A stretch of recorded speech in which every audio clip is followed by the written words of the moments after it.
In the US, entertainers and opposition politicians have decried the ABC network's suspension of Jimmy Kimmel Live over comments Kimmel made on the talk show about the murder of right-wing activist Charlie Kirk. He accused the MAGA gang of scoring political points from the assassination. Donald Trump, who's often the target of Kimmel's monologues, praised his suspension by the Disney-owned network.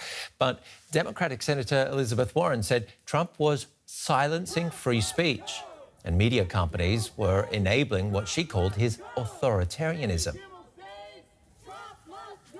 Let's talk to Tyson Barker about this, a non-resident senior fellow at the Atlatinc Council, to unpack what all this means for media freedom and responsibility in the United States. Tyson, what does ABC's suspension of Jimmy Kimmel's show tell us about US media today?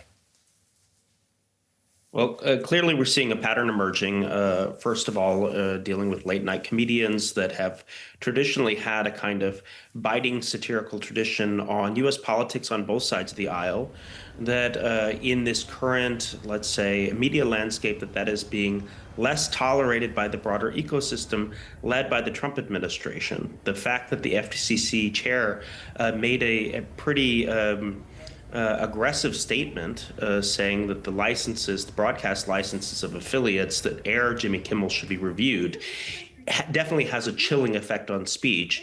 And given the fact that so many of these media companies are currently in negotiation for mergers and acquisitions and want to stay on the good side of the president and his administration, they seem to be acting accordingly and somewhat disproportionately in chilling that speech.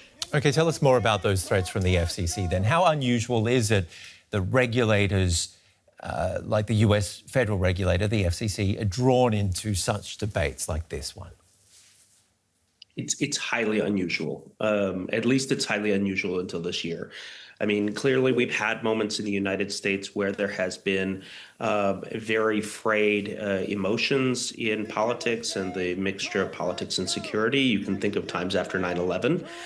There was a backlash to some statements by Bill Maher on ABC at that time, the week after, questioning empathizing with some of the motives, the potential motives of the attackers, which was seen as going a bridge too far. But generally, this is not something that the FCC has weighed in on, because preserving a robust free speech space has been a cornerstone of American democracy, and we see that starting to be more limited by the FCC's actions. Tell me also about editorial freedom and whether or not you think Kimmel did say something wrong here or took the wrong tone. I mean, he is a comedian, isn't he, after all? Yes. I mean, I don't want to render any kind of verdict on the tastefulness of the statement. I mean, I found the comments to be a little difficult to understand. I think it's been interpreted in different ways by different actors. But the bottom line is having that space for free speech, including speech that people don't disagree with, was actually one of the issues that President Trump and Vice President J.D. Vance ran on. It is something that they have tried to espouse internationally. And so to see that idea of free speech is selectively applied domestically in the United States seems inconsistent with the message that they were trying to send to voters last year.